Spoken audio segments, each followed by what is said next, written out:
आजच्या सुरुवातीच्या मनाचे श्लोकाचे वाचन करणाऱ्या सुजाताताई मेहेंदळे आणि आजच्या परामर्श घेणाऱ्या आदरणीय डॉक्टर रुपालीताई कापरे यांचे श्रीथरघळ नगर ग्रंथराज दासबोध वाचन निरूपण समूहातर्फे आभार मानते.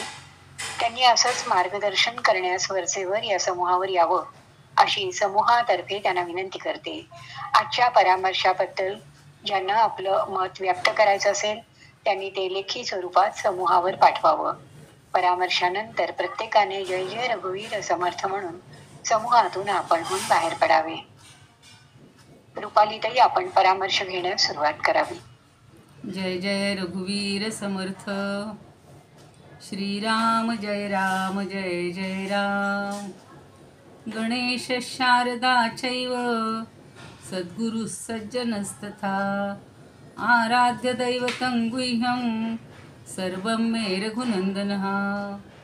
गणेश शारदा सद्गुरु संत सज्जन कुळेश्वरू सर्व हि माझा रघुवीरू सद्गुरु रूपे. माझे आराध्य दैवत परम गुह्य गुह्यातीत गुह्यपडाची मात न चले जेथे. यो जातो मरुदंश क्षितितले संबोधयन् सज्जनान् ग्रंथयो रचयन् सुपुण्यजनकं श्रीदासबोधाभिधं. यः कीर्त्या पठनेन सर्वविदुषां स्वान्तापहारी सदा सोऽयं मुक्तिकरक्षितौ विजयते श्रीरामदासो गुरुः.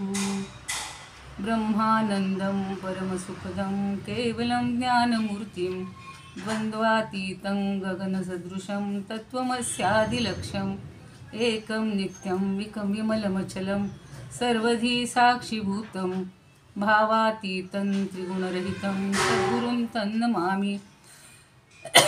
गुरुर्ब्रह्मा गुरुर्विष्णुः गुरुर्देवो महेश्वरः गुरुः साक्षात् परब्रह्म तस्मै श्रीगुरवे नमः. अनेन प्रियतां देवो भगवान् जानकीपतिः श्रीरामचन्द्रपूर्वेषाम् अस्माकं कुलदैवतं. शुकासारिखे पूर्णवैराग्यजाचे वसिष्ठा परिज्ञान योगेश्वराचे कवी वाल्मिका सारिखा मान्यैसा. नमस्कार माझा सद्गुरु रामदासा. जय जय रघुवीर समर्थ. आज शिवथरघळ ग्रंथराज दासबोध वाचन निरूपण समूहावर या 6व्या आवर्तनामध्ये गुणरूप दशक या नावाचा जो दशक आहे, 9वा दशक. समर्थांना 9 या आकड्याचे काहीतरी वेगळेपण वाटत असावं आणि त्यामुळं हा चांगला असा दशक मला निरूपण करण्यासाठी किंवा विवेचन करण्यासाठी संधी मिळालेली आहे. मी सर्व संयोजकांबद्दल कृतज्ञता व्यक्त करते. श्रीरामांना, श्री समर्थांना, श्री मारुतीरायांना प्रथम वंदन करते. तुम्ही श्रोते जगदीश मूर्ती तेथे माझी व्युत्पत्ती किती बुद्धिहीन अल्पमती सलगी करीते. खरं सांगायचं तर एक मोठं धनुष्य मला शिवधनुष्यासारखं उचलायला आज मिळाले असं वाटते. ज्योत्स्नाताईंनी मी इथे नसताना, म्हणजे आम्ही तिकडे आळंदीला असताना असं सांगितलं की असं तुम्ही कराल का, किंवा आम्हाला जायचं होतं तेव्हा सांगितलं. आणि आता नवरात्रीचा उत्सव आहे. सगळेजण त्या भगवतीच्या, दुर्गामातेच्या, सरस्वतीच्या आराधनेत मग्न आहोत आणि तिच्याकडूनही आपण हेच सगळं मागणं मागतोय. समर्थांची त्या दिवशी सगळी देवीवरची, देवीबद्दलची जी काही करुणाष्टकं होती ती आपण ऐकलेलीच आहेत. तर त्या देवीला पण आपण वंदन करूया. आणि आज खरं चांगला दिवस आहे की सरस्वतीचं आवाहन, 3 दिवसाची जी सरस्वतीची उपासना असते त्याचा आज पहिला दिवस आहे आणि म्हणून आपण सरस्वतीला वंदन करूया. तिचं गीत थोडंसं म्हणते आहे आणि मग आजच्या दशकाच्या परामर्शाला मी प्रारंभ करते. रविरुद्र पितामह विष्णुनुतं हरिचंदन कुंकुम पंकयुतं मुनिवृंद गजेंद्र समानयुतं तव नौमि सरस्वती पादयुगं शशिशुद्धसुधाहिम धामयुतं शरदम्बरबिम्बसमानकरं बहुरत्नमनोहर कान्तियुतं तव नौमि सरस्वती पादयुगं तव नौमि सरस्वती पादयुगं तव नौमि सरस्वती पादयुगं. तसंच एक सुंदर असं ईशस्तवन शारदेचं आहे. मला खरं समर्थांनी जे शारदा स्तवन केले तेच म्हणावंसं वाटलं होतं आता वंदीनं, पण ते आपल्या सगळ्यांच्या हृदयात आहे म्हणून एक छोटंसं गीत म्हणते. शारदे नमोस्तुते, शारदे नमोस्तुते, सुरवरादिवन्दिते, सुरवरादिवन्दिते, मुनिवरादिपूजिते, सकलज्ञानदेवते. शारदे नमोस्तुते, त्वमसि शब्दस्वामिनी, कलावती च कामिनी, त्वमसि विश्वमोहिनी, सकलसौख्यदायिनी. शारदे नमोस्तुते, जाड्यमान्द्यहारिणी, कुशाग्रबुद्धिदायिनी, त्वमसि विघ्ननाशिनी, ललितमधुरहासिनी. शारदे नमोस्तुते, चतुरवाग्विलासिनी, कलावती च कामिनी, त्वमसि विश्वमोहिनी, ललितमधुरहासिनी. शारदे नमोस्तुते, शारदे नमोस्तुते, शारदे नमोस्तुते. पुन्हा एकदा ज्योत्स्नाताईंना, अशोककाकांना, रोहिणीताईंना आणि मुख्य म्हणजे काळेदादांना इतकं सुंदर आत्ता जोगवा लागलेला होता की मला तर असं वाटतं की तो जर मनापासून सगळ्यांनी ऐकला असेल तर या समर्थांच्या तत्त्वज्ञानाचं किंवा हा जो दशक आहे याचं निम्म म्हणजे सगळं त्याच्यामध्ये ज्ञान त्यांनी सांगितलेलं होतं. आणि आपल्याला तेच सगळं मिळवण्यासाठी हा गुणरूप दशक नावाचा अभ्यास करायचा आहे. 9वा दशक आहे. सगळे जे आत्तापर्यंत काय म्हणू वक्ते इतके एकापेक्षा एक सरस असे सगळे होऊन गेलेले आहेत आणि त्यांच्यापुढं मी काय बोलणार. मगाशी मी म्हणलं तसं बुद्धिहीन अल्पमती ते सलगी करते. मला जेवढं काही त्यातलं आकलन झालं तेवढं सांगण्याचा मी प्रयत्न करणार आहे.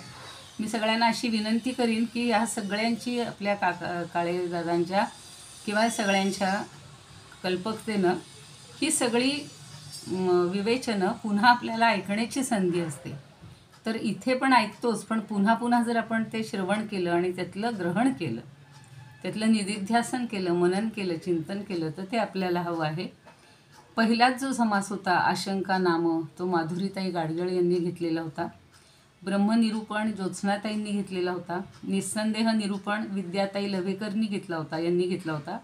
आणि जाणपण निरूपण स्नेहलताई पाशुपत यांनी घेतला होता. आणि अनुमान निरसन मोहिनी खोत यांनी घेतलेला होता. योगायोगानं या सगळ्या पंच माता किंवा देवी त्यांच्या रूपातच हे सगळं आपल्याला ऐकायला मिळालेलं आहे. आता हा जो 5वा बरोबर आहे ना, हा जो 9वा हे आहे त्यातलं गुणरूप असं त्याला नाव का दिलं किंवा हे याबद्दल हे सगळ्यांनी खूप काही सांगितलेलं आहे. म्हणजे त्यालाच नेऊरगावकर म्हणून जे आहेत अभ्यासक त्यांनी असं छान प्रत्येकाची वेगळी नावं दिलेली आहेत. सृष्टीची रचना आणि त्यामुळं त्याच्यामध्ये जो विषय मुख्य आलेला आहे, जे सगळे प्रश्न विचारलेले आहेत ते सगळे आपल्याला समजून घ्यायचे आहेत. आता मला असं वाटतं की पुन्हा त्या दशकाबद्दल जास्त काही बोलण्यापेक्षा महत्त्वाचा त्यातला जो काही विषय आलेला आहे तो आपण समजून घेऊयात, कारण तसा वेळेचा पुन्हा आपल्याला गणित म्हणजे हे जुळवावं लागतं. आणि खूप महत्त्वाचा असा हा दशक आहे. 8व्या दशकापर्यंत ज्ञानदशक आपण अभ्यासलेलं आहे.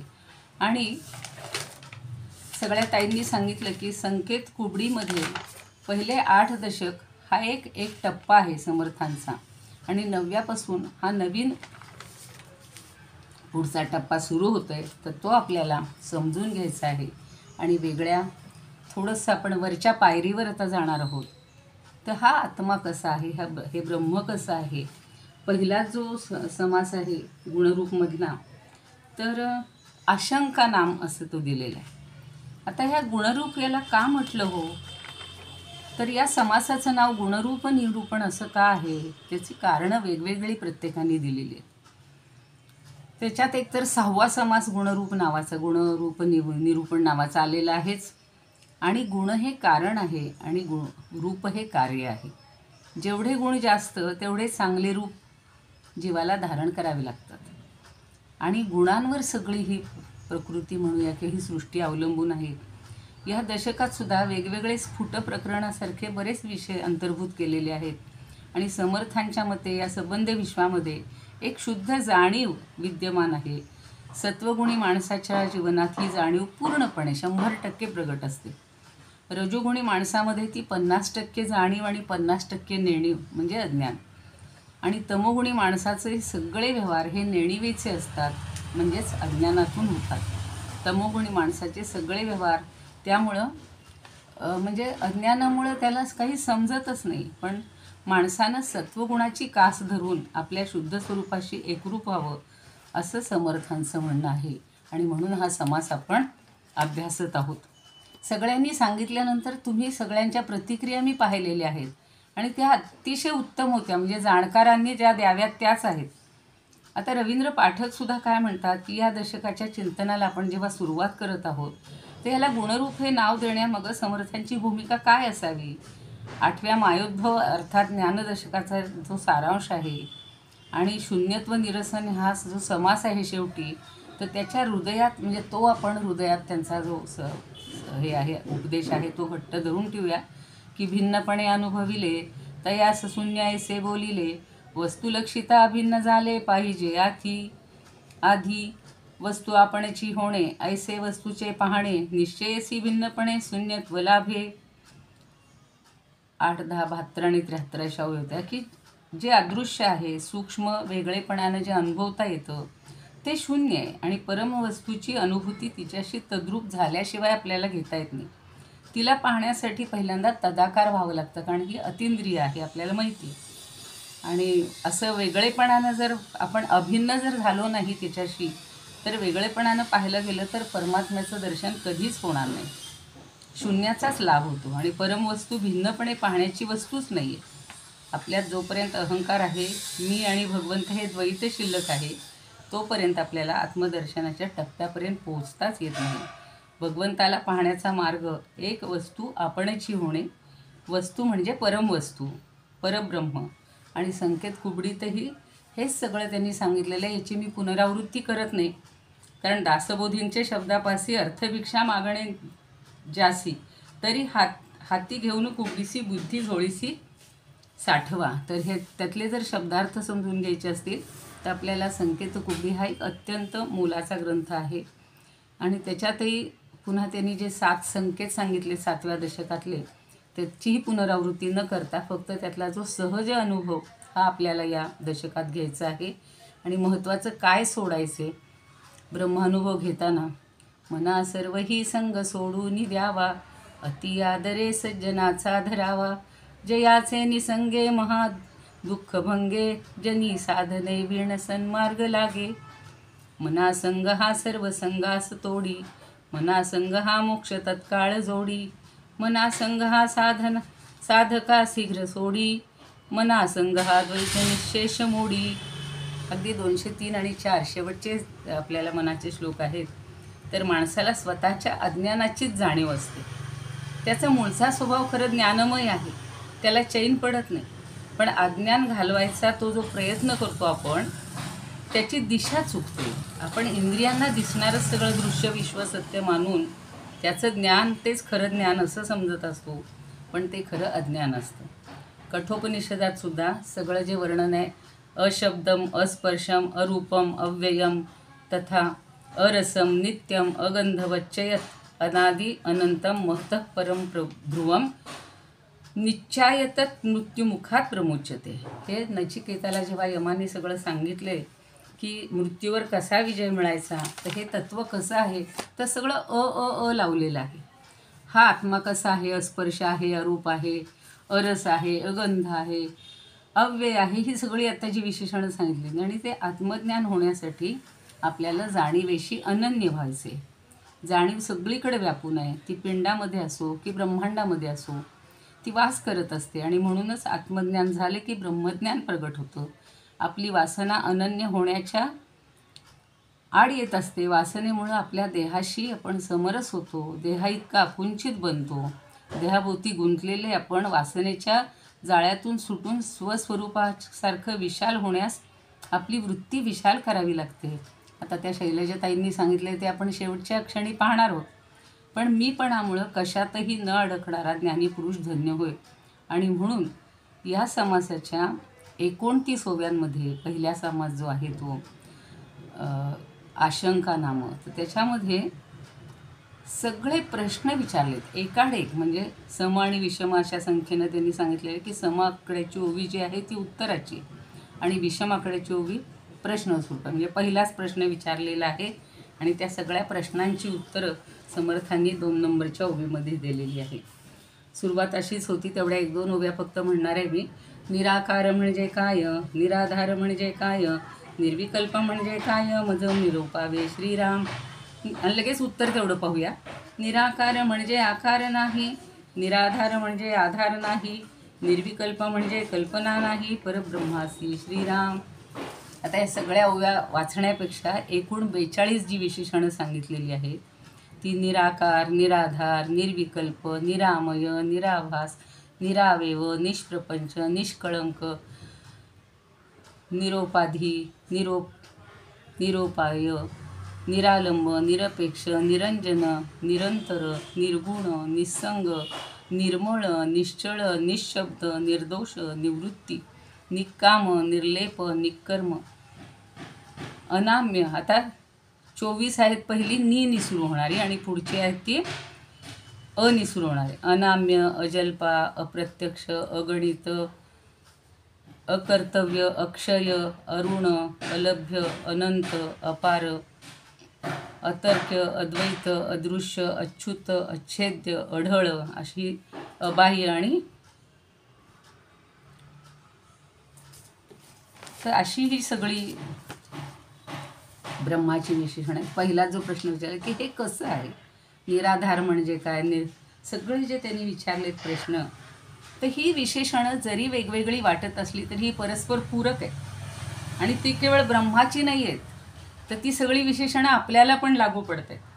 साधकानं प्रत्येक विशेषणाचा विचार करून ते आपल्याला कसं लागू आहे याचं चिंतन करायचं. आणि ही विशेषण परस्पर पूरक कशी आहेत, तर निराकार ज्याला आकार नाही तेच निराधार असणार, तेच निरुपाधी असणार, तेच निश्चळ असणार, तेच निस्संग असणार.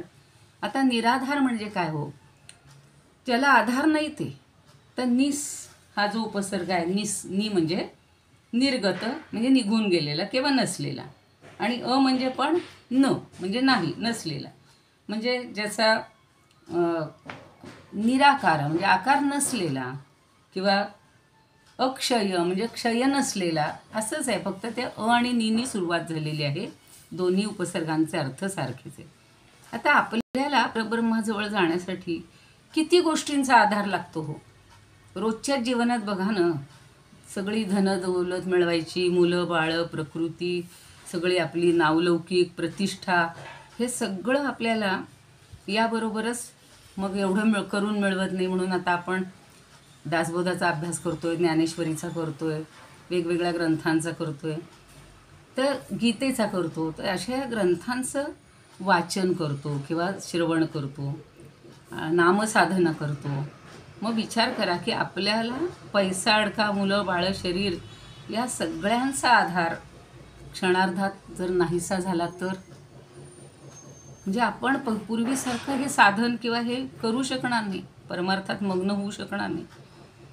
मग आपल्याला निराधार कसा असतो? संपूर्ण जगाचा आधार हा जर मिथ्या मानला तर केवळ प्रभू रामचंद्र म्हणजे त्याच्या आधारावरच सगळं उभं आहे. आणि म्हणून समर्थ एका ओवीमध्ये म्हणतात, उभा कल्पवृक्षातळी दुःख वाहे, अशी अशी आपली स्थिती आहे. आणि म्हणून कोसळोनी पडू आकाश, परी आणिकाची वासन पाहू, कितीही संकट आली तरी इतर आधाराची आम्ही वाट पाहणार नाही, अशी आपली अवस्था. म्हणजे आपणही असे निराधार हे गुण किंवा हा जो हे जे वैशिष्ट्य आहे हे आपल्यामध्ये जाणवायला पाहिजे, जे आणायला पाहिजे. आणि जिथं जनांचा संपर्क नाही अशी ती निरंजन अवस्था. पण निरंजन हा शब्द पण एक छान आहे बघा, की तुकोबराय म्हणतात, जनवी जन झाले आम्हा विठ्ठल नामाप्रमाणे, पाहे तिकडे बाप माय विठ्ठल आहे रखुमाई. आता वनपट्टण हे का ओघाठा वसरता जावा, आठवण आहे सुखदुःखा वाचे सुखा कौतुके. आपल्याला प्रत्येकाची काहीतरी आवश्यकता असते, कशाच्या तरी आधारावर, आणि आपण कुणाच्या तरी सहवासात राहायची इच्छा असते. आपण एकटे राहू शकत नाही. पण मला इथं सुदाम्याची एक सहज आठवण झाली म्हणून सगळ्यांनी ती सांगितली असेल, की निसंग किती असावं, काहीही कशाचीही आसक्ती नाही, निसंग. तसं निरंजन, तसा निसंग शब्द आपल्याला फार महत्त्वाचा आहे. आणि ते आपल्याला व्हायचं आहे किंवा तिकडे आपली वाटचाल करायची आहे. आता विश्वाची उत्पत्ती स्थिती लय झाल्यानंतर सुद्धा परब्रह्म निश्चळ राहतं. तिथे कुठलीही त्याच्या ठिकाणी चंचलता किंवा म्हणजे हालचाल नसते. आणि म्हणून भगवंताचं नाव हे खरं हे आपलं रूप आहे. ते आरशाप्रमाणे दाखवत कुटुंबाप्रती, जीवलकांप्रती, समाजाप्रती सारी कर्तव्य मी पार पाडेन, पण माझं कोणी असेल तर, असं आपल्याला सारखं वाटत असतं. आणि त्यामुळं आपल्याला कोणीतरी आहे, आधार आहे, आश्रय आहे, आलंबन आहे.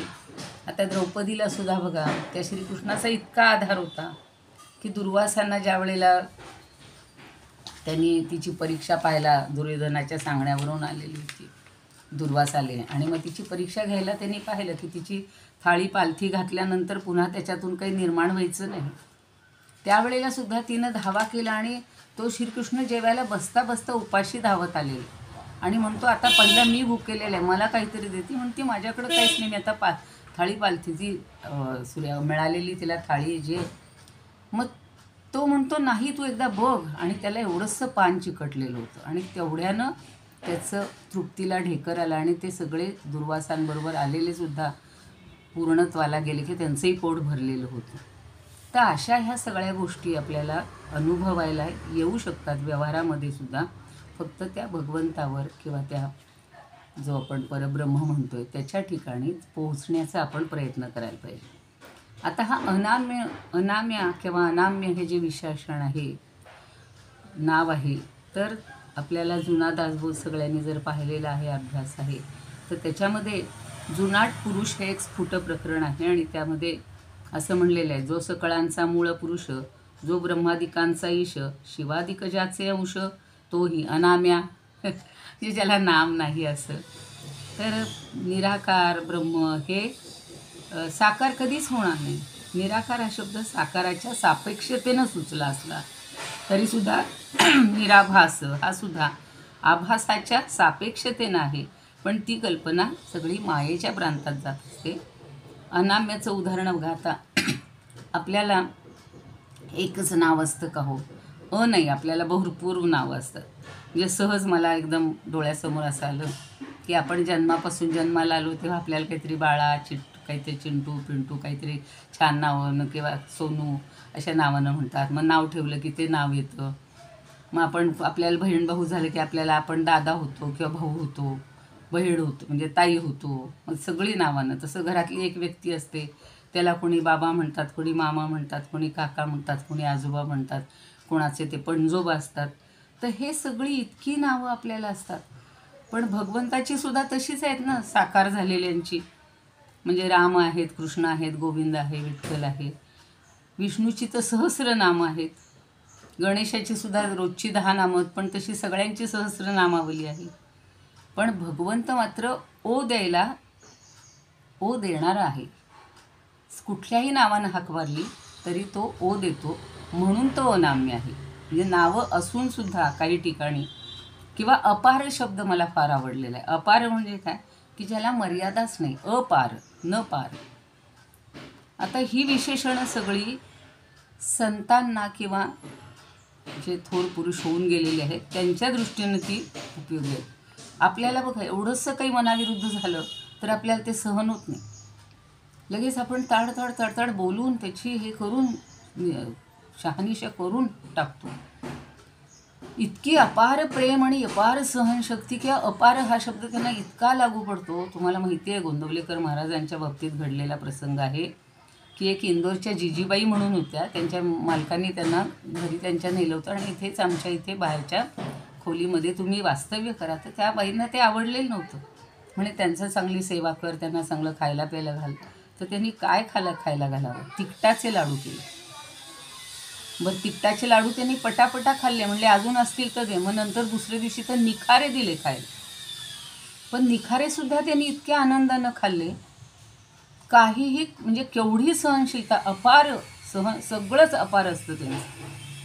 पण त्याच बाईंची जेव्हा मुलगी प्रसूतीला आलेली होती आणि त्यावेळेला डॉक्टरांनी सांगितलं की एकतर मूल वाचेल नाही तर आई वाचेल.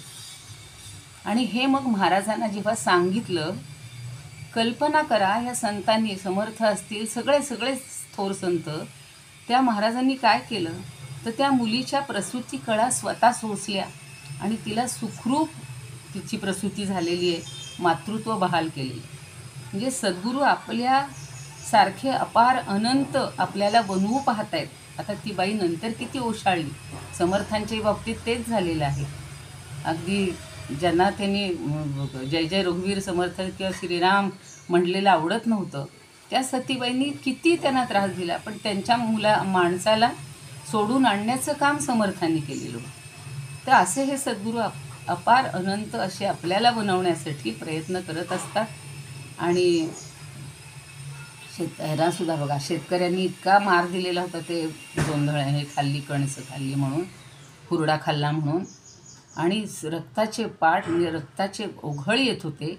शिवाजी राजांना जेव्हा कळलं तेव्हा त्यांना वाटलं की त्याला चांगली शिक्षा द्यावी. समर्थांनी सांगितलं शिक्षा देऊ नका, त्यांचा मान सन्मान करा आणि त्यांना एका गावाची वतनदारी द्या, सगळी काळजी म्हणजे जबाबदारी द्या.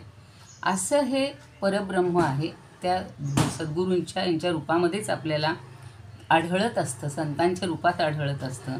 आणि त्यांच्यासारखंच तेच दुसरं काहीही नाही. म्हणून सद्गुरूंच्या बोधवचनांचा आपण आधार घ्यायला पाहिजे, त्यांच्या संगतीत राहायला पाहिजे.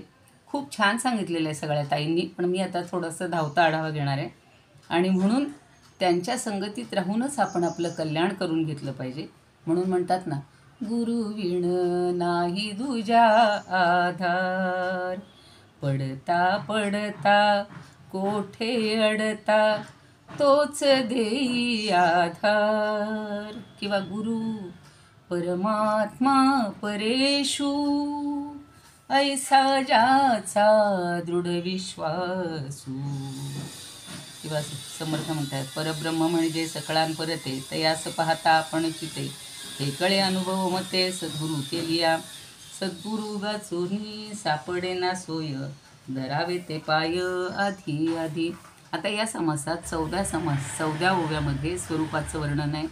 अहंकारामुळं अभेदात भेद वाढतो. म्हणजे जिथं अभेद आहे तिथं भेद वाढत राहतो, अहंकार वाढवतो. आणि अहंतेचं स्वरूप हे 27-28 ओव्यामध्ये. स्वरूपाच्या ठिकाणी वाच्यांश लक्षांश हा पण एक विषय फार महत्त्वाचा समजून घ्यायचा आहे. हे सगळे मावळतात, तिथं काहीच उरत नाही, कशाचीच गरज नाही, वाच्यार्थही नाही, लक्षार्थही नाही. आणि 29-31मध्ये अनुभव, अनन्य आणि निस्संग याची लक्षणं सांगितलेली आहेत. किंवा महावाक्य आणि तत्व यांचं विवरण केलेलं आहे. निर्गुण ब्रह्माचा आणि आपला शोध घेतल्यानं जे कळतं ते शब्दातीत आहे आणि अनुभवाची लक्षणं सांगितलेली आहेत.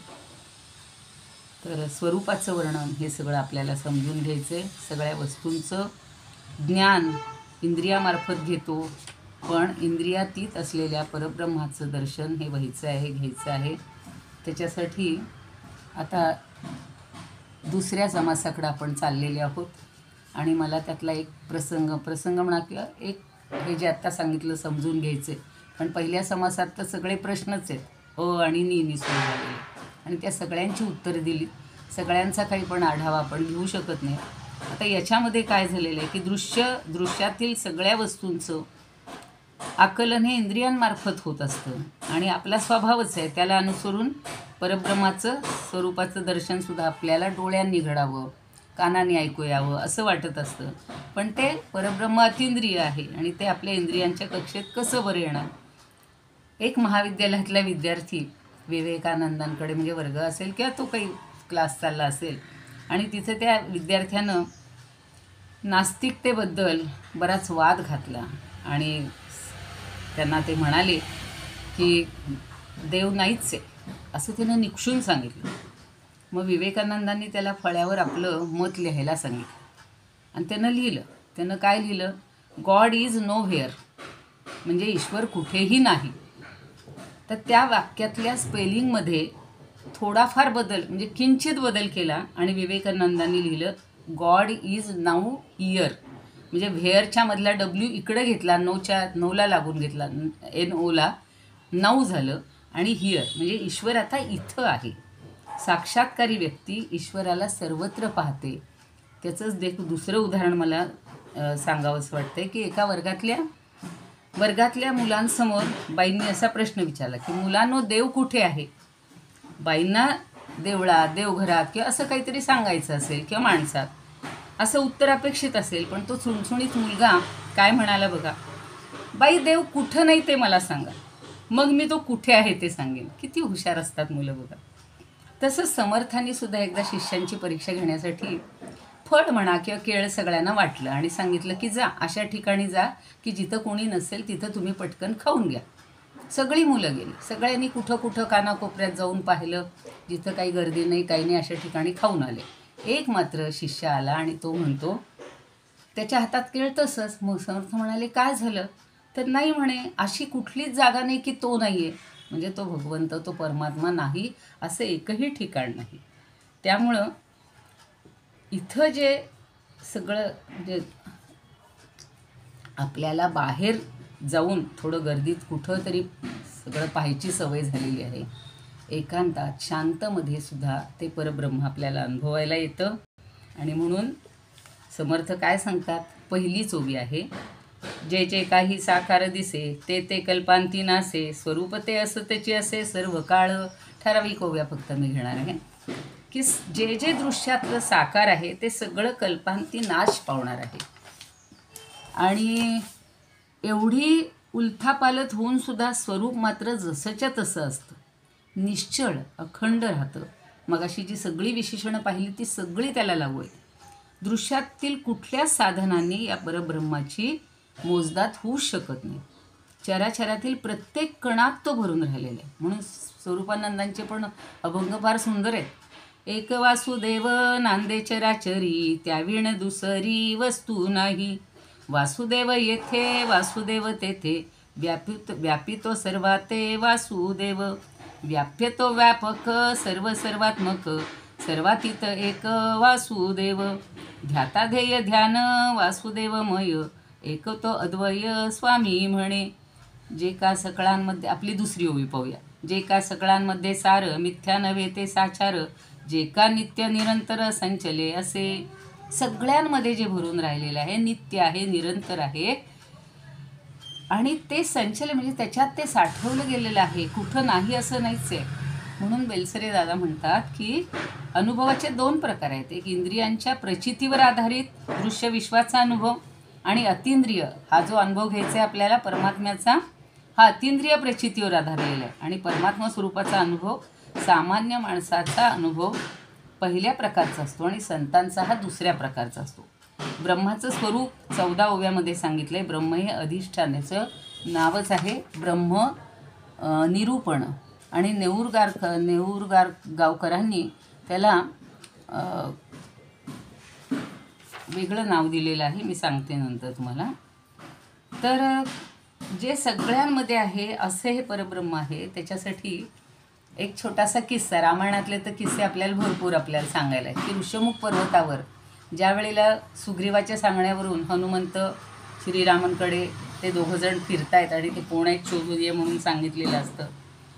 तर ते आल्यानंतर स्वतः हनुमंतांनी सगळ्या संस्कृत भाषेत वेदांच्या अगदी सगळ्या आधारावर प्रश्न विचारलेला असतो की आपण दोघं अनवाणी फिरत आहात पण कुठल्या तरी राजघराण्यातले दिसत आहात. याचा अर्थ क्षणभर त्या हनुमंताला परमात्म्याचा, रामचंद्राचा विस्मरण झालेलं होतं. मायेच्या प्रभावामुळं तो विसरलेला होता.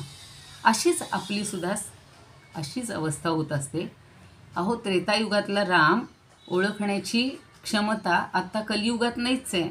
त्यामुळं संत जे आपले झाले, समर्थसुद्धा रामरूपातच रामनवमी दिवशी जन्मले.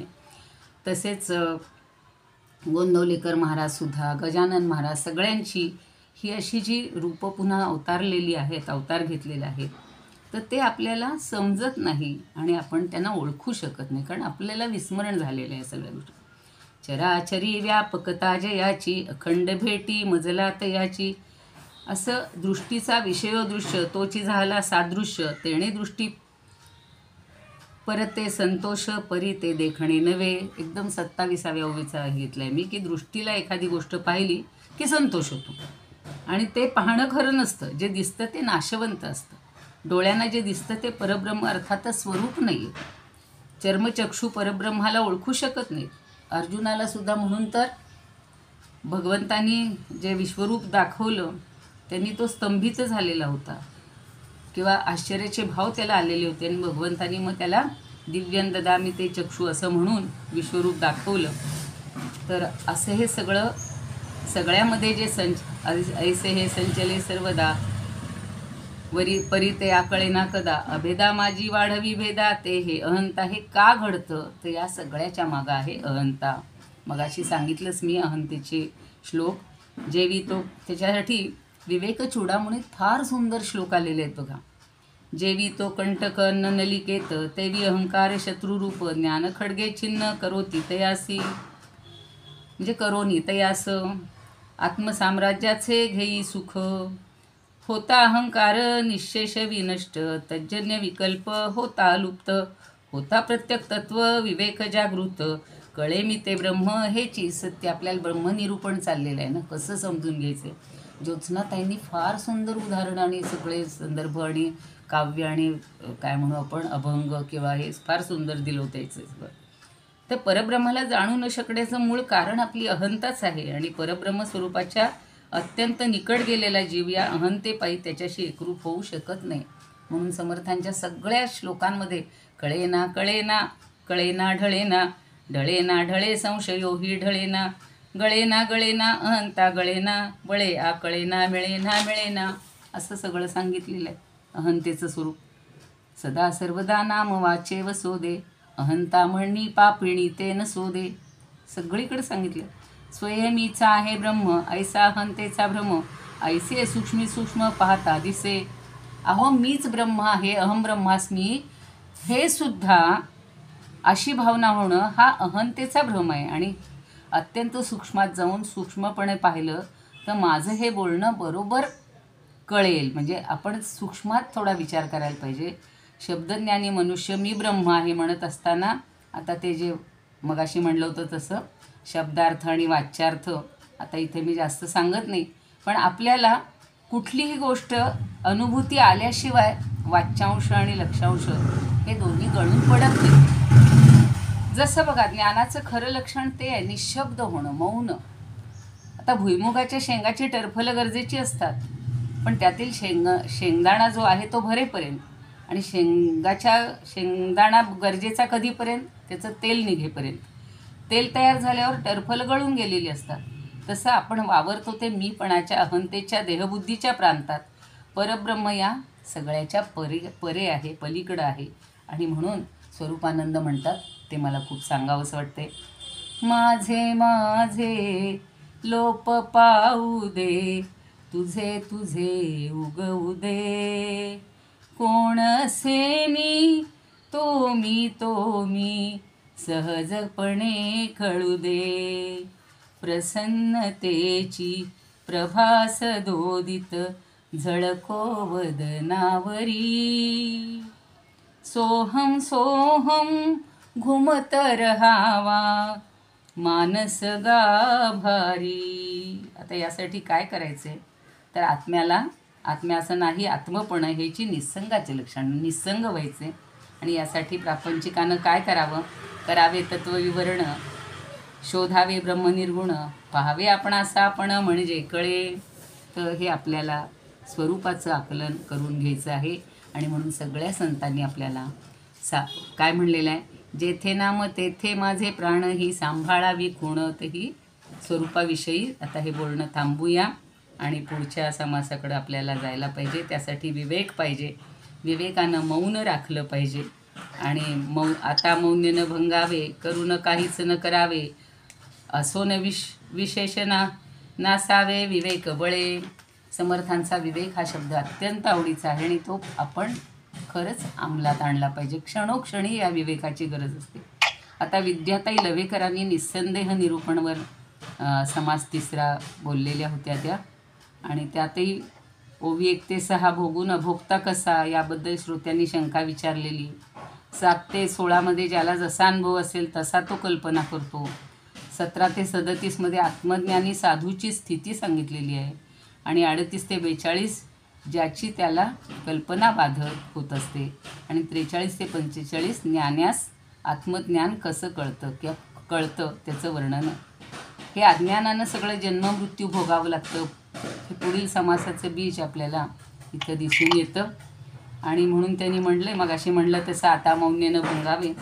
पण हे ब्रह्म कसं आहे, ब्रह्मतेची सत्य मिथ्या सारे विश्व, ऐसा सदा चित्ती दृढ व्हावं. नित्यानित्य वस्तू विवेकतयास, म्हणता ती सुज्ञ हेची जाण. विवेक चूडामणीत फार सुंदर श्लोक आहेत बघा. श्रोती केला अनुमान, ऐसे कैसे ब्रह्मज्ञान, काहीच नाही असो न हे केवी घडे. आता हे निस्संद निरूपणाचं नाव नेऊरगावकरांनी सकळ करून अकर्ता, म्हणजे हा परमात्मा कसा आहे, सगळं करूनही तो अकर्ता आहे. ज्याचा अनुभव जैसा तो बोलतो तैसा. संपदे विण जो दिवसा तो निरर्थक. संपदे विण दिवसा शब्द, त्यांचे काही शब्द फार समजून घ्यायचे असतात. धाडस, ज्याला जसा अनुभव येतो तसा माणूस बोलतो. आणि संपत्ती असल्याशिवाय फुकटचं धाडस किंवा खोटं धाडस, नुसतं धाडस करणं व्यर्थ आहे. म्हणून ज्ञानाची संपदा नाही, ज्ञानाची संपदा अज्ञान दारिद्र्य आपदा. भोगिण्याचं भोगी सदा शब्द ज्ञाने. आपल्याला आत्मज्ञान मिळवायला पाहिजे. आत्मज्ञानी संत सगळं करूनही अकर्तुम अशी त्यांची अवस्था असते, असा भाव असतो. आणि त्याच्यासाठी एक जनकराजाच्या आयुष्यातला प्रसंग आहे. त्यांच्या माहिती आहे सगळ्यांना. राजवाड्यामध्ये एक शिष्य येतो बरं का, मिथिला नगरीत दाखल होतो. आणि त्याच्या गुरूंनी त्याला पाठवलेलं असतं की तू जनकाकडे जा. आणि जनक राजाकडे आले तर त्यांनी त्यांचं स्वागत बिगत केलं सगळं. आणि त्यांचा सुखोभोग सगळं ऐश्वर बघून याला असं वाटतं की याला खरं आत्मज्ञान झालं आहे का, म्हणजे शिष्याला शंका येते. पण त्यांनी विचारलं तू का आला आहेस, तर म्हणे माझं, त्यांनी प्रयोजन सांगितलं की मला आत्मज्ञान व्हायचं आहे, तुमच्याकडून करून घ्यायचं आहे. ते म्हणे तू आजच्या रात्र आराम कर, छान खाणं पिणं कर, मग आपण उद्या बोलूया. हा रात्री छान त्याचा पाहुणचार झाला. तो झोपला रात्री. आणि आपण ऐकलेली ही कथा की एक टांगती तलवार अगदी तकलादू धाग्यांनी बांधलेली, म्हणजे दोरा बरं का, दोऱ्यांनी बांधलेली मोठाने, आणि ती अशी त्याच्यावर टांगलेली असते. अगदी ऐश्वर्याचं शय्या पलंग आहे. पण त्याच्याकडं त्याचं लक्ष जातं आणि रात्रभर तो त्याच चिंतेत की आपल्या अंगावर जर ही पडली तर आपलं सगळं संपलंच. मृत्यू त्याच्या डोळ्यासमोरच दिसत होता. सकाळी उठल्यावर तो गेला ठरल्या वेळेप्रमाणे. आणि त्यांनी विचारलं जनकराजांनी की कसं रे, तुला लागली ना झोप वगैरे शांत. म्हणे कसली झोप लागणार, माझ्या डोक्यावर टांगती तलवार होती आणि झोप लागलीच नाही. जनक राजा सांगतो की मी देखील माझ्या मृत्यूचं सदैव स्मरण ठेवत असतो. ऐशारामात राहून सुद्धा मी तितकाच लांब असतो. तर अशी आपल्याला असंग निसंग होण्याची इच्छा पाहिजे. की एकनाथांच्या जीवनात असेच किती प्रसंग आलेले आहेत. संपन्नतेनं भरलेलं होतं त्यांचं सगळं आयुष्य, पण भगवंताची देणगी म्हणून त्यांनी बहुजनांच्या हितासाठी सगळ्या संतांनी आपल्या संपत्तीचा पण एकनाथांनी जास्त असा उपयोग केलेला आहे. आणि म्हणून समर्थांनी म्हणलेली ओवी 11वी आहे बघा, योगी ओळखावा योगेश्वरे, ज्ञानी ओळखावा ज्ञानेश्वरे, महाचतुर तो चतुरे ओळखावा, कसे लोक ओळखायचे हे फार सुंदर सांगितलेलं. मग आता आत्मज्ञानी साधूची स्थिती कशी, त्याच्यासाठी पुष्कळ ओव्या आहेत, 17 ते 37. एखादी घेऊया फक्त. देह भाविता देहची असे दिसे, परी अंतर अनारिसे असे, तयास शोधिता नसे जन्म मरण. साधू किंवा हे यांच्यामध्ये काही फरक नसतो, तत्वज्ञानी की आत्मज्ञानी दिसायला सारखेच असतात, पण संतांचं बोलणं हे सहज बोलणं, हितोपदेश असं असतं. त्यांनी त्याही ओव्या छान दिलेल्या आहेत, माध्यानी थुंकिता सूर्यावरी वगैरे, त्या ज्या ओव्या आहेत ते छान आहेत. आणि आत्मसाक्षात्कारी संतांच्या मृत्यूकडं पाहण्याचा दृष्टिकोनच कसा आहे. तुकाराम महाराज काय म्हणतात, आपुले मरण पाहिले म्या डोळा, तो जाण सोहळा अनुपम. त्यांच्या ठिकाणी वासनेचं बीज जळून गेलेलं असतं आणि म्हणून ज्याची त्याला कल्पना बाधक ठरते, असं 38 ते 42 सांगितलं. विंचू ज्याला डसला त्यालाच तो आकळला, बाकीच्या लोकांचा जीव काही कासावीस होणार नाही. ज्याला जो अनुभवील त्यावेळेलाच तो हे असतो.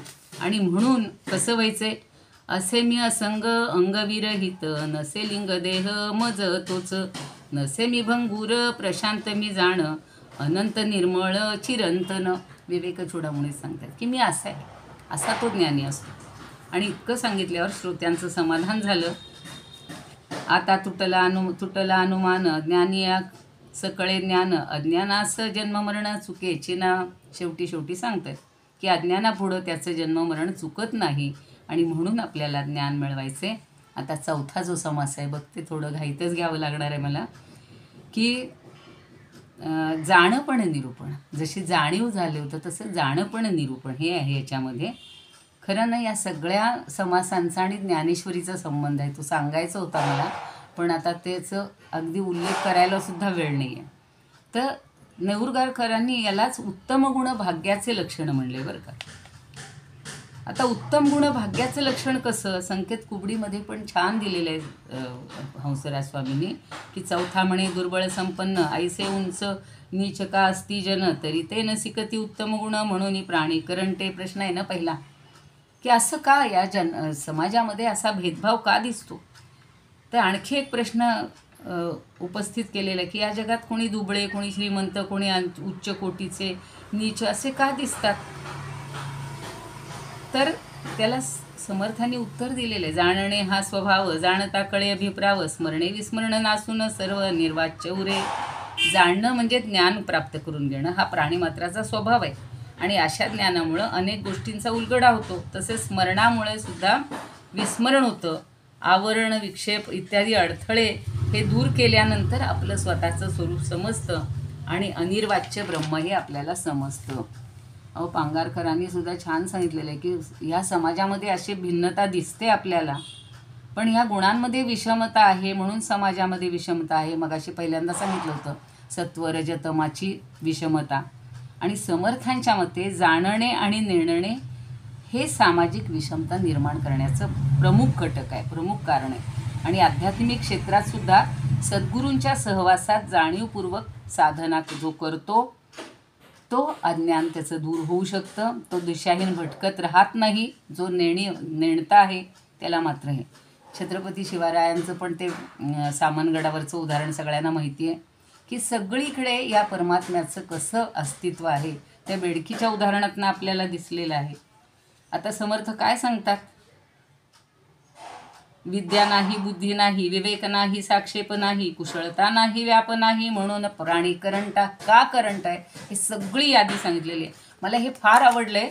त्याच्यासाठी रवींद्र पाठक असं म्हणतात, की या सगळ्या ओवीतल्या सगळे जे गुण आहेत हे गुणाकाराप्रमाणे धरायचे. विद्या गुणिले हुशारी गुणिले विवेक गुणिले प्रयत्न गुणिले कौशल्य गुणिले व्याप बरोबर यश.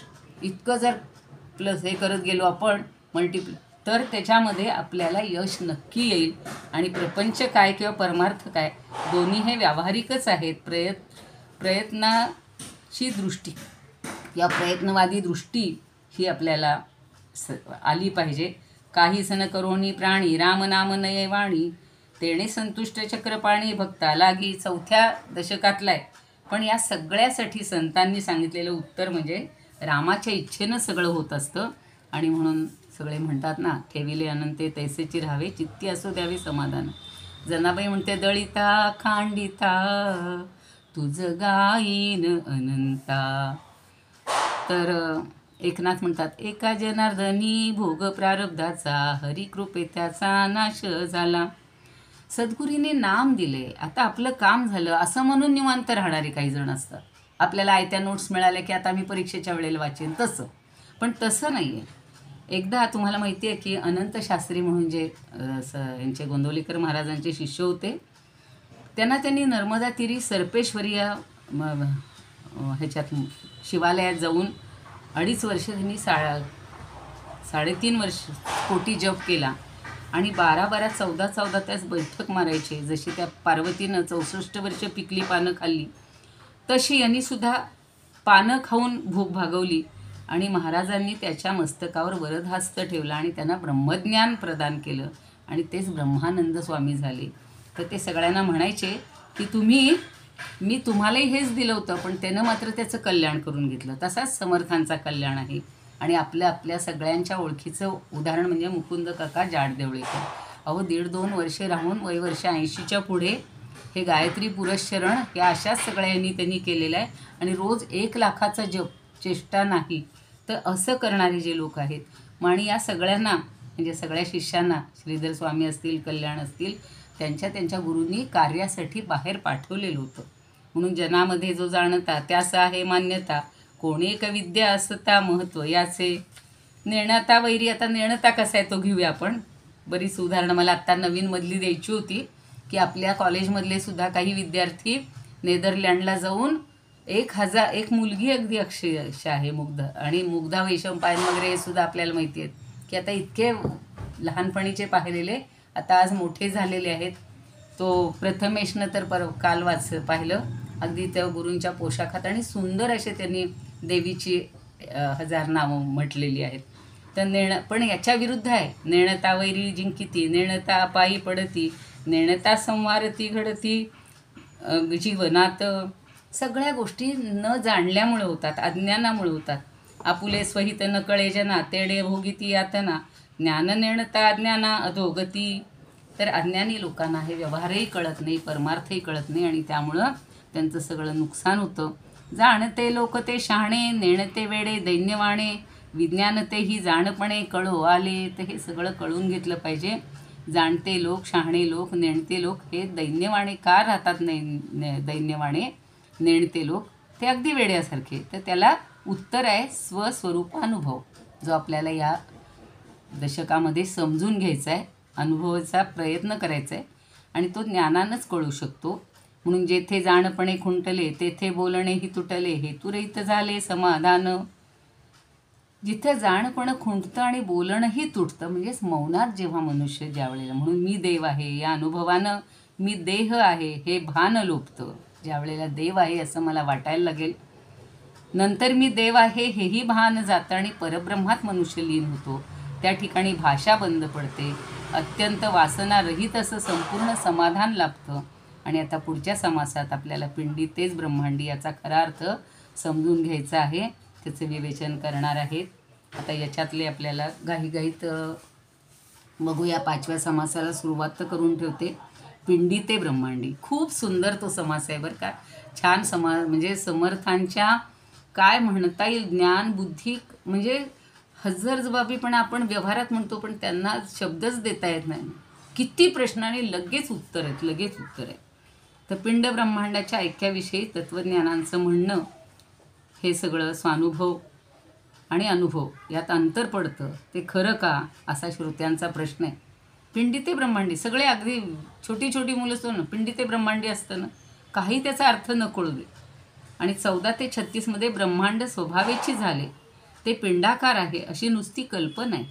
त्यांनी त्याच्यावर फार सुंदर सांगितलं की सगळ्या काही गोष्टी अशा तुलना करता येत नाहीत, आणि दोन्हीमध्ये पंचमहाभूते आहेत, एवढंच पिंड ब्रह्मांडाचं ऐक्य आहे. ते त्यांनी बाकी सगळं अनुमान आहे असं सांगितले. इथे मला संकेत कुंबडीचाही अर्धा घ्यायचा होता, त्यांनी सांगितले 5व्या समासात पिंड ब्रह्मांड संबंधीचा महत्त्वाचा प्रश्न आहे आणि जे पिंडी ते ब्रह्मांडी म्हणण्याचा प्रघात आहे, असं म्हणण्याचा प्रघात आहे, पण पिंडात जे असतं ते सगळंच ब्रह्मांडात आढळतं का हो? आता पांगारकरांनी सुद्धा सांगितलेलं आहे की पहिल्या 36 ओव्या ह्या प्रश्नाचे आहेत आणि शेवटच्या 5 ओव्यांमध्ये समर्थांनी शिष्याचं समाधान केले. जे पिंडी ते ब्रह्मांडी याची प्रत्यक्ष प्रचिती येत नाही. ब्रह्मांडामध्ये 3.5 कोटी भूतं, 3.5 कोटी मंत्र, ती सगळी यादी दिली. केवढं ज्ञान आहे समर्थांचं, म्हणजे कसला कोश आहे, महाकोश काय म्हणू आपण. आणि 3.5 कोटी तीर्थ, 33 कोटी देव, सगळे 9 कोटी कात्यायनी देवता, सगळं. आत्ता बघा ही देवीची सप्तशतीची जेव्हा आपण हे पाठ करत असतो, मला तर प्रत्येक ओवीमध्ये हे सगळं समर्थांचं चरित्र किंवा समर्थांचं तत्त्वज्ञान हे अनुभवायला मिळते. जे पिंडी आहे अंतःकरण तरी ब्रह्मांडी विष्णू जाण, पिंडी बोली जे ते मन तरी ब्रह्मांडी चंद्रमा, सगळ्याची तुलना त्यांनी प्रत्येक ठिकाणी केली. आणि ओळखी जे पिंडी चित्त ब्रह्मांडी ओळखी जे नारायणू. पिंडामध्ये चित्त आहे, ब्रह्मांडामध्ये नारायण आहे. पिंडी बोली जे अहंकार, ब्रह्मांडी रुद्र हा निर्धार. आणि म्हणून पिंड ब्रह्मांड साम्याचा एकच मुद्दा सांगितला आहे, तो म्हणजे पिंडामध्ये पंचमहाभूत आहेत, ब्रह्मांडसुद्धा पांचभौतिक आहे आणि हे दोन्हीतलं ऐक्य समजून घ्यावं. बाकीचे प्रश्न हे तर्क आणि अनुमानाचे असल्यामुळे त्यांनी त्याज्य ठरवले. सगळ्या तैत्तिरीय उपनिषदात, सगळ्या उपनिषदांमध्ये हेच तत्त्वज्ञान आहे की आत्मना हा आकाश हा संभूता, सगळी जी निर्मिती आहे ती सगळी सांगितलेली आहे. आणि भगवद्गीता पण शेवटी म्हणते अन्नात भवन्ति भूतानी पर्जन्यात अन्नसंभवा वगैरे. हा सगळा जो समास आहे हा अत्यंत अभ्यासाचा आहे. राजा दशरथानं आपल्या रामाला जेव्हा युवराज करायचं ठरवलं त्यावेळेला देवांना चिंता पडली होती की आता रावणाचा वध कसा होणार. आणि म्हणून त्यांनी सरस्वतीला, आज नेमकं सरस्वतीचं आहे म्हणून मला तो किस्सा सांगावासा वाटतोय, 5 मिनटं जरा लागली तर मला क्षमा करा. तर सरस्वतीला सांगितलं की आता तू जा आणि रामाला अयोध्येबाहेर काढण्याची काहीतरी योजना कर. सरस्वतीला वाटतं की हे सगळं नीतीच्या विरुद्ध आहे, असं तुला वाटतंय का? नाही म्हणतात, राम हे प्रत्यक्ष परब्रह्म आहे. तो अयोध्येत राहिलं काय किंवा वनात राहिला काय, दोन्ही सारखंच. मुद्दा उरतो तो त्याच्याबरोबर असणाऱ्या लोकांचा. जे आपापलं प्रारब्ध घेऊन आले त्यांना दुःख भोगू देत. सरस्वतीला वाटलं बघा, देव राहतात उच्च स्थानी आणि त्यांचे विचार किती खालच्या दर्जाचे आहेत. अशा पद्धतीनं आपण शास्त्राची मोडतोड करत असतो आणि अशी मोडतोड करणारी अनेक मंडळी आहेत. पिंडी ते ब्रह्मांडीसारखं वाक्य सहजपणे बोलतात आणि मनाविरुद्ध झालं की मत्सर डोकोवर काढत असतो. दुसऱ्याच्या सुखाकडं पाहून दुःख माझ्या वाट्याला का आलं असा विचार येतो. मग पिंडी ते ब्रह्मांड हे ऐक्य कुठं गेलं असे सतत तुलना आपली होत असते. आणि ते चैतन्य मला मिळाले तेच ब्रह्मांडालाही मिळाले ही विचारधारा आपली आटून जाते. सगळीकडं एकच चैतन्य भरून आहे आणि विद्वानांपेक्षा, अडाणी शहरी माणसांपेक्षा, खेडूत किंवा श्रीमंतांपेक्षा गरीब हे संतांना आवडतात किंवा महाराजांनासुद्धा आवडायचे. की अडाणी खेडूत गरीब असेल तो विश्वासानं श्रद्धेनं हा भवसागर लवकर तरून जातो आणि विद्वान शहरी मात्र त्या तर्कबुद्धीमध्येच अडकून पडतात, त्यांचा संत वचनावर विश्वास नसतो. पिंडी ते ब्रह्मांडी हे केवळ अनुमान म्हणून स्वीकारण्यापेक्षा त्या तत्वाची प्रचिती घ्यायला पाहिजे. परमार्थात कधीही श्रेयस्कर हीच गोष्ट आहे, अनुभवावीण मान डोलवू नको रे. येथ प्रचित हे प्रमाण न लगे शास्त्राचा अनुमान, अथवा शास्त्री तरी पाहून प्रत्ययो आणावा. त्या प्रचितीनं ओथंबलेल्या ज्ञानामध्ये, वाणीमध्ये अहंकार नसतो आणि म्हणून लवकर उत्तर देण्याची उर्मी नसते. तर त्या वाणीत केवळ अपार करुणा असते आणि म्हणून समर्थांनी सुद्धा या भवरोग्याला नामाचंच औषध लागू पडेल असं सांगितलेलं आहे. आपल्याला परब्रह्म कसं छोट्या वयात सुद्धा बघा, त्या रामचरित मानसात या कथा आहेत, समोर दिवेकर सर बसलेले आहेत. बाळ रामाची गोष्ट आहे. पाळण्यात तो झोपवलेला असतो. आई देवघरात जाते आणि नैवेद्य दाखवते तिथल्या देवाला आणि पुन्हा पाळण्यात बघायला येते तर बाळ तिथं नाही आहे. पुन्हा तिकडे जाऊन बघते तर तो राम तो नैवेद्य खात असतो आणि परत येऊन बघते तर तो तिथे पाळण्यात झोपलेला असतो. ते सगळं परब्रह्म म्हणजे आपल्याला अनाकलनीय असलं तरी हे अनुभवण्याजोगं आहे.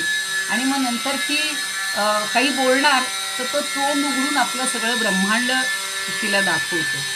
काकभूषुंडी ऋषींना सुद्धा रामाच्या मुखात अनेक ब्रह्मांडाचं दर्शन झालेलं होतं. कृष्णानं सुद्धा बालपणी मी माती नाही खाल्ली म्हणून आईला तोंड उघडून दाखवलं. तिलाही ब्रह्मांडाचं दर्शन दिलेलं आहे.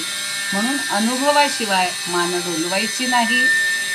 आणि म्हणून म्हणलेलं आहे, तरी हेची प्रकृती किरीटी मी स्वकीया जह सहजे अधिष्ठी. ज्ञानदेव सांगतायत हो, पण आता आपल्याला वेळ कुठे आहे. अर्जुना ही माझी प्रकृती आहे, तिचा माझा संबंध कसा आहे तर कापड वस्त्र म्हणजे ज्याला वस्त्र म्हणतो त्याच्यात तंतू धागा आणि त्याचा जो संबंध असतो विणीचा, तर ती वीण म्हणजे परब्रह्म आहे असं ते सांगतात. आत्तासुद्धा या देवीच्या याच्यावरनं मला सांगायचं होतं की अथर्वशीर्ष जे देवीचं आहे तर त्याच्यामध्ये प्रश्न विचारलेले आहेत सगळ्या देवांनी. सर्वे देवा देवीमुपतस्थू कासित्वं महादेवीती. ती सा ब्रवीत, ती बोलते, अहम ब्रह्मस्वरूपिणी मत्त प्रकृती पुरुषात्मकम जगत शून्यम चाशून्यंच. मीच सगळं आहे, ब्रह्मस्वरूपिणी आहे, माझ्यापासूनच हे प्रकृती पुरुषात्मक जग निर्माण झालेलं आहे. अहम आनंदा आनंदो, अहम विज्ञाना विज्ञाने, अहम ब्रह्मा ब्रह्माणी वेदितव्ये, अहम पंचभूतान्य पंचभूतानी. म्हणजे आनंद पण आहे, अनानंद पण आहे, विज्ञान पण आहे, अविज्ञान पण आहे, पंचभूतानी पण आहे, अपंचभूतानी पण आहे. अखिलम सर्वम अखिलम जगत, सगळं मीच आहे. आणि सगळ्या देवतांच्या ठिकाणी तिचा कसा वास आहे किंवा त्या देवतांनी तिला कशी प्रार्थना केल्यानंतर या सगळ्या राक्षसांना तिनं ठार मारलेलं आहे. तर आपण आपल्या शरीरातले आपल्या अंतरंगातले जे काही कामक्रोधादी राक्षस आहेत ते मारण्यासाठी प्रयत्न करूया. आणि ही 5 भूते ते ब्रह्मांडी आणि 5ची वर्तती पिंडी, याची पहावी रोकडी प्रचिती. आता 5 भूतांचे ब्रह्मांड आणि पंचभूतिक हे पिंड, यावे गळे ते उदंड अनुमान ज्ञान. जेवी पिंडी जेची पिंडी तेची ब्रह्मांडी, प्रचित नाही की रोकडी पंचभूतांची ताकडी तातडी दोहीकडे. तर ह्या सगळ्या गोष्टी आपण पंचभूतांच्या समजून घेतलेल्या आहेत. पुन्हा पुन्हा ज्या ज्या ताईंनी किंवा ज्या ज्या विद्वान म्हणू आपण निरूपणकारांनी सुंदर सांगितलेलं आहे ते आपण समजून घेऊया. आणि शेवटी फक्त एक भगवतीची एक थोडंसं स्तोत्र म्हणूया. जय भगवती देवी नमो वरदे, जय पाप विनाशिनी बहुफल दे, जय शुंभ निशुंभ नरार्ती हरे, प्रणमामि तु देवी नरार्ती हरे. माझ्यातून खूप त्रुटी राहिलेल्या आहेत याची मला जाणीव आहे. मला एवढा आढावा घेण्याची म्हणजे प्रयत्न केला, पण आपल्या त्या सगळ्या प्रयत्नाला सगळी मी पुरे पडलेली नाही आहे ह्याची मला जाणीव आहे. सर्वांनी मला समजून घ्याल आणि ज्या अपूर्णत आहेत त्या सगळ्यांच्या विवेचनातून निरूपणातून पुन्हा पुन्हा समजून घ्या. प्रत्येकानं फक्त समास ऐकला वाचला आणि पुन्हा ठेवून दिला असं करायचं नाही. 6वं हे आहे आवर्तन आहे. आपल्याला त्यातलं काय घेता येईल याचाच प्रयत्न करूया. आणि पुन्हा एकदा सर्व संयोजकांबद्दल कृतज्ञता. आणि तुम्ही श्रोते जगदीश मूर्ती एवढ्या मोठ्या प्रमाणावर एवढी हे चालू असताना साधना चालू असताना सुद्धा आपण रोज जमत आहोत आणि हे समजून घेत आहोत. याच्यातूनच समर्थांवरची रामावरची प्रीती आणि त्यांची आपल्यावरची प्रीती ही लक्षात येते. त्या सर्वांना पुन्हा एकदा वंदन आणि सर्वांबद्दल कृतज्ञता व्यक्त करून हे सगळे माझे जे काही निरूपण आहे हे समर्पित करते त्या सर्वांच्या चरणी, आपल्या चरणी. धन्यवाद. बाबांनाही नमस्कार, अशोक काकांना नमस्कार आणि सर्वांनाच पुन्हा एकदा वंदन. धन्यवाद. जय जय जय जय रघुवीर समर्थ.